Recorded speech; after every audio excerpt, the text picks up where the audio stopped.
This is the Global Podcast Network, where executives and professionals connect, share, and inspire. Stay tuned for the conversations that drive success.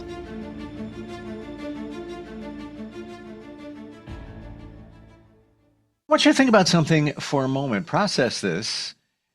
The way we act can be directly connected to our health, like our mindset, our behavior, our approach to doing different things can be tied right back to the state of health that we're in.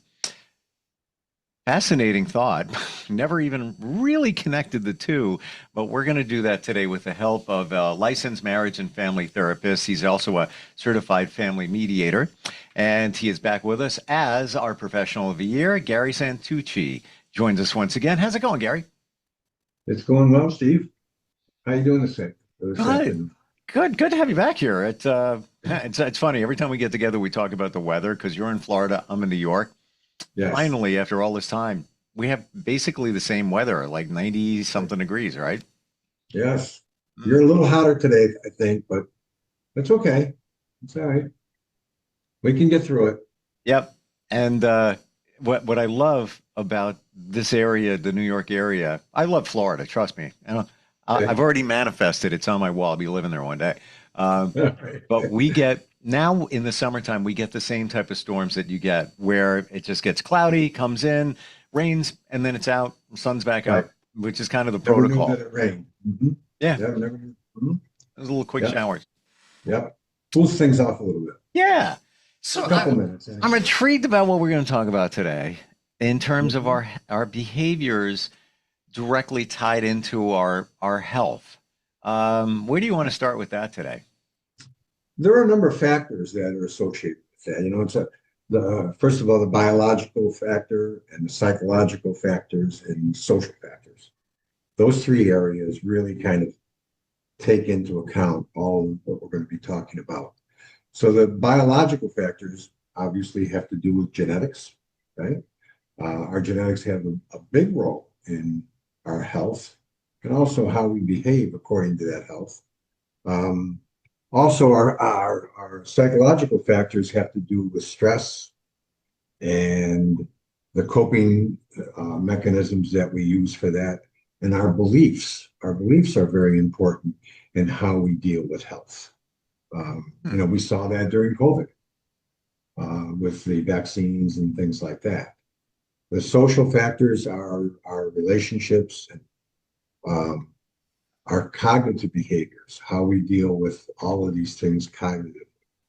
So when we talk about, for example, the biological aspect of it, genetics, big factor in our health. So that's all predetermined. And so if genetically we are in good shape, we are pretty much free from any kind of medical issues or diseases or other things that can really impact our health. If not, then we are faced with those kinds of things, sometimes from the very start of our life, kind of happening all the way through our life. So those are factors that really shape our behavior and how we're going to deal with that. A lot of times with our focus on our good behaviors, okay, and good behaviors are things like, exercise, diet, mental health, which is very, very important in that. How we use all of those things and how we shape our behaviors with our health concerns, our health consistencies, which is also a big factor. For example, our coping mechanisms are very, very important in how we deal with health, how we deal with stress, how we deal with negativity, how we deal with positivity. I'm not a real big fan of that word positivity. That seems to be a word that's come about in the last few years. Anyway, those factors are also part of how we deal with everyday life in that matter. Are we positive about our health? Are we actually taking good care of our health? Are we consistent with that? Or Are we wallowing? Oh, poor me. I've got such a bad break. Oh, my health is so Mm. bad. And yet we're not doing anything about it. Okay. Maybe we're not eating properly. Maybe we're smoking. Maybe we're drinking too much alcohol. Maybe we're doing all other kinds of things that are detrimental to having good health. And those behaviors are associated with it. Some of it, for example, maybe we're working, overworking. There's people that are workaholics. Is that good for your health? Generally not. But there are people that do that and do that every day and don't think about it until something happens. Oh my goodness, I should have slowed down. I shouldn't have worked that hard. And now you're faced with these severe medical issues. Now what am I going to do? Sometimes, you wait until after the fact and then it's too late. So those are also very important parts of those kinds of things. Our mind and our body are attached, and our mind is very influential in how we take care of our body. So, for example, are we managing our illnesses properly? Are we managing our health? You go to the doctor, you get a physical. You listen to your doctor. Doctor said, well, I want you to do this and I want you to do that and don't do this and don't do that. Are we listening? Are we paying attention? And if so, are we consistent with that? Are we using stress reduction? And stress is part of life every day. Are we using that to help us manage the stress? Or are we letting stress manage us? Because, you hear that stress is a silent killer. So when we're not managing the stress, it's going to come and show up in physical pain. It's going to show up in mental anguish. It's going to show up in emotional detachment. It's going to harm our relationships. It's going to harm so many aspects of our life. We're not paying attention to those kinds of things. So all those things are all interconnected, and they all play a role in the quality of life and how we're dealing with everyday life, because everyday life presents its challenges. I knew that what we think becomes our reality. I've experienced it, and I was aware of a lot of our behaviors connect to our health, but I didn't realize it was so many as you just described. Like, whoa, it's like Absolutely. a Yeah. lot. There's a lot going on there. And we don't even think about those kinds of No. things until perhaps something happens, and now we're faced with that. Now, like I said earlier, what are we going to do about that? Okay. And sometimes it's too late. Sometimes it's too late. Mm. You neglect yourself, and then all of a sudden you go to the doctor and you run all these tests and you find out that you have some serious medical issues, heart problems, high blood pressure, diabetes, Mm. cancer, other kinds of illnesses that come into play because of neglect. If you neglect something, after a while, it's going to come back and grab you. Yeah, your body is talking, and it's trying to get your attention. It's trying to tell you something, Right. and it doesn't lie. That's the other It part. does not lie. It does Mm. not lie. And the whole thing about genetics, for example, you have people that live a long life into their 80s, sometimes into their 90s. They smoke all their life, uh, they drink all their life, and yet they live a long life. Okay. Some people, they smoke and they end up with lung cancer in their 30s, or they drink and they have liver damage in their 30s and 40s. Why is it? Who knows? It's just a genetic makeup. But you don't know that from day one. I'm hearing more and more genetics don't play as much a role in our health as we previously thought. Because a lot of times, say 20 years ago, it's genetic. That's why, genetic. But that number, I forget what the exact number is, but it's down to, maybe even single digits in terms of that playing a role in what makes us sick. That's what I heard. I don't know the accuracy of that. I think it's pretty close, but it's less than what we think. It's all these other factors. Well, it could be because now there's so many more factors. The environment is a big factor. The air that we breathe, Yeah.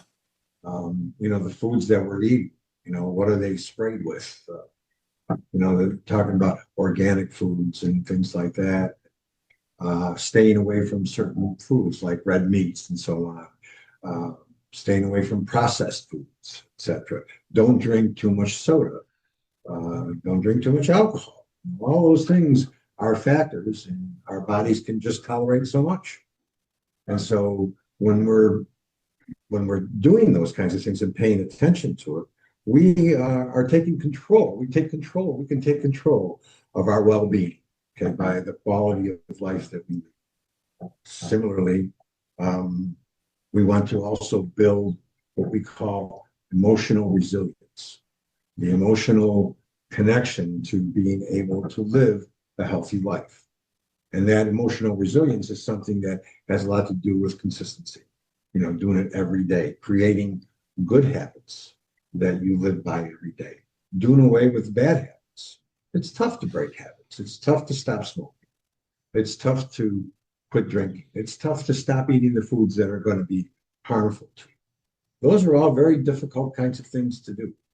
However, if you are willing to take control and you do that every single day, you can change those habits and turn those habits into positive habits and healthy habits that are going to work for you and give you that quality of life that I think we all want to have quality of life. Can we talk about habits for a moment? It was my understanding that in order for something to be a habit, there needs to be a payoff. Why do people smoke? There's pleasure derived from smoking, maybe relaxation, whatever it might be. Yes. Whatever the habit is, there needs to be something positive on the back end. So now when we change our habit, I think maybe therein lies the challenge, because where's the payoff? Yes, you can say, well, I'm making myself healthy, but is that good enough to really motivate you? Let's take smoking, for example. Okay? People smoke because, okay, I need a cigarette because I want to relax. Nicotine is a stimulant. How can that be relaxing if you're stimulating yourself in that respect? I'm not sure that that's very relaxing. Okay. The other thing, when you change a habit, you do away with that. Okay. When we stop smoking, our breathing is affected by that. We can breathe better. You take a deep breath if you're smoking, and then all of a sudden, you're coughing a lung out. But when you're not smoking and you take a deep breath, it kind of feels good. It's also associated with being able to relax, to trigger that relaxation response. Everybody says, well, breathe when you're stressed out. Breathe. Okay. Well, there's a lot of positive factors to that, because it does make us feel good. It does make us feel calmer and more relaxed and more at peace. So those are factors that happen if you do away with smoking and you're able to breathe better. My goodness, that would be a big plus in your quality of life. Same thing with, if you're eating the wrong foods and you're putting on all kinds of weight and you can't hardly move. I do psychological evaluations for a bariatric program here. And these are people that are going to have bariatric surgery. And these people are overweight considerably. I mean, we're not talking a couple pounds here. And, they've made a decision, a commitment to change, to affect a life change that is significantly different than how they've lived in terms of how they deal with food, how they're going to exercise, they're going to hydrate, they're going to do a number of things that are part of this program to help them shift their whole way of life. And that's a behavior pattern, it's a psychological change, it's a social change. It's all of those changes wrapped up into one. So all those are factors. And you take a habit. I've just eaten whatever I felt like eating all my life, and look at what it's done. I'm 35 years old, I'm 40 years old. I got high blood pressure, I got diabetes, I got high cholesterol. I got all these things that are affecting my life. If I want to continue doing that, more than likely, you're not going to live a long life. And you're certainly not going to live a healthy. So you make this decision, I'm going to change all of that. And when you do that, the result is most definitely a different kind of lifestyle, an improved quality of life, healthier in so many different ways, mentally, physically, emotionally. How do you remain focused? All right, let's say you made that decision. I'm gonna stop smoking. I'm gonna eat better. I'm gonna make better choices. Sounds like a New Year's resolution, right? And then Mhm. after, a week and a half derailed. How do we stay on track? Well, it's one of the C words. It's consistency. You got to develop those kind of habits, and you have to do it every day. It's not one day a week or a couple of days a week. It's every single day. And when you are consistent, guess what? Those things become a way of life. Those are the things that you do, and you do them automatically without even thinking about it. Just like when you smoke, you reach for that cigarette. Okay. After a meal, after a cup of coffee, with a drink or something like that, driving in a car, etc. Okay. When you eliminate that, you replace that with another behavior and you do that every single day. That becomes part of it. That becomes a way of how you deal with those kinds of things.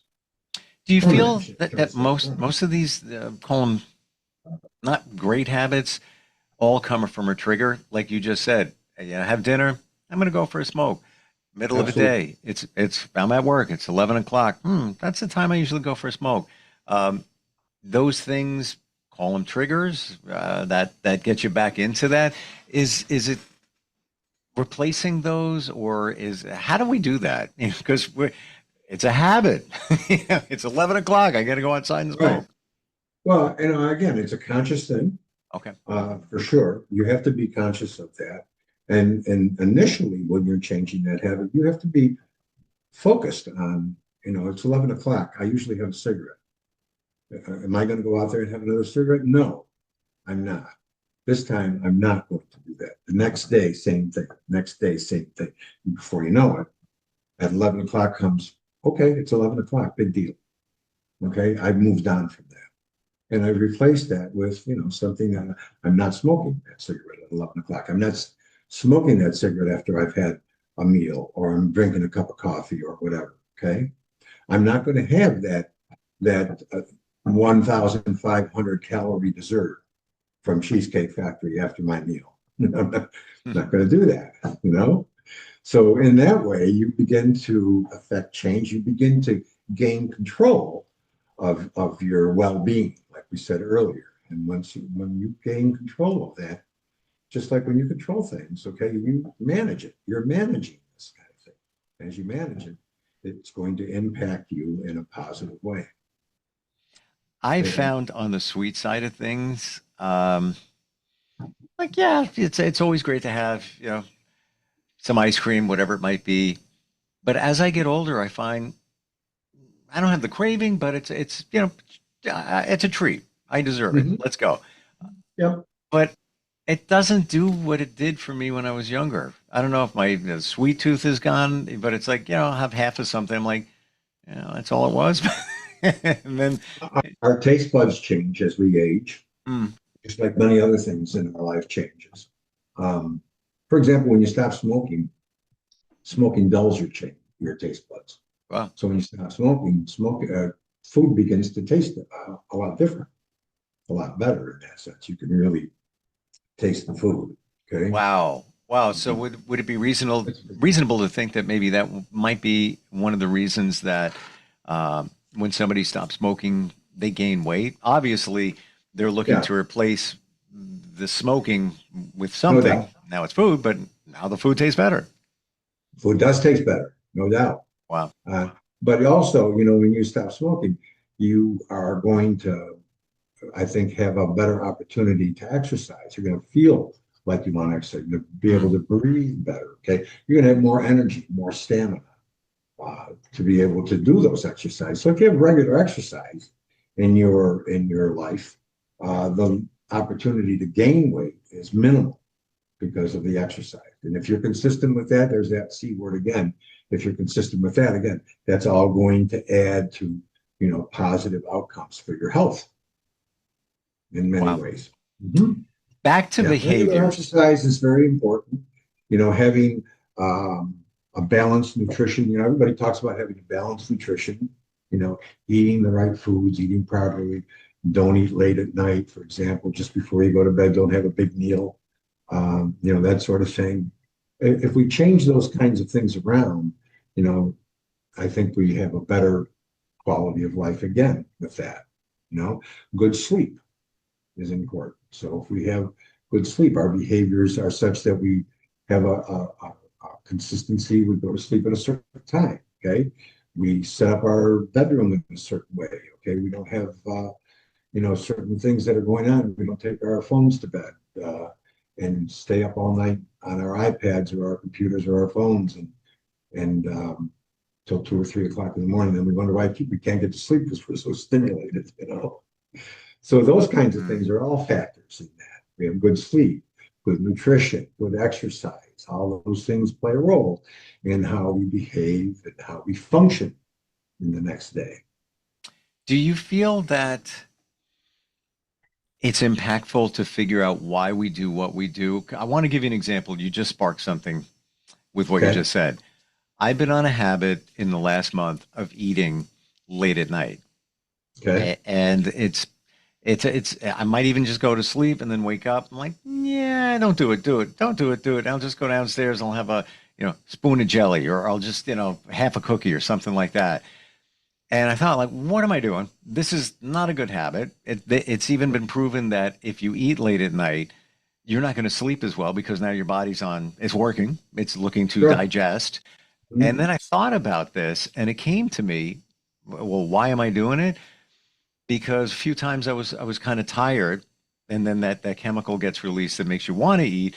But then I tied it back to doing morning radio for many, many, many, many decades, where I would come home at about 12 noon, I would have lunch, and then I would take a nap, like an hour nap, just a Yeah. recharge. But I was programmed, eat, then sleep. And I believe that started creeping back in. Yeah, you'll sleep better if you just eat a little something. And not even being conscious of it, it went back to what I used to do for many years. So my point here is I started seeing why I'm doing it, and now I'm weaning myself off of it because every time, I'm laying in bed, I wake up, yeah, just go down there. But it's not a big deal. You're just a half a cookie. I'm arguing with myself, but I figured out why I'm doing it. I'm pretty sure I just got into, that habit again. Not a good habit. We are so easily influenced. And so think about being so easily influenced. We can be easily influenced negatively. Yeah, have a cigarette, have another drink. Go ahead. Can also be influenced positively. Mm, Your choice. Okay. If you're influenced positively, you benefit from that. There are always rewards and consequences. Okay. If you're influenced negatively, that side is the consequence. Yeah, you can have that cigarette, you can have that drink, you can have that 1,500 calorie dessert. You can do all of that. But at some point, there's a consequence attached to that. yeah. The other side of it, there's the reward. Like I said, better quality of life, better health, better endurance, mentally sharper. All of those things are part of an improved health, physically, emotionally, and mentally. It's one of those times I'm a big believer in my journey figuring out that you need to live in the moment. You need to live in the moment. Yes. Has been a game changer, but in this instance, you need to look ahead a little bit because if you're living in the moment, you're living in the, you deserve it. What's a cigarette? What's that piece of cake? So be it. But Mhm. look what's ahead of what you're doing to your body. Yeah. So maybe getting out of the moment and go go a little bit further there. Um, Right. And there's a couple other things that are part of all of that. Self-control, mm, self-discipline. Two things that we all have. And when we use them, those are the things that help us reach goals. Self-control and self-discipline. So if we're using them in this context, then we are going to be more successful achieving the goals that we set. To have a better quality of life, to have better, like I said, better emotional and mental and physical well-being. Accountability has a lot to do with it, and that's where you come in, where somebody has a goal, falling off the proverbial wagon potentially, and you can work them through it and even identify, why they're doing what they're doing. There's a reason. It's not just a cigarette. It's not just a slice of cake. It's not just another beer. There's something there. How do we find you, Gary?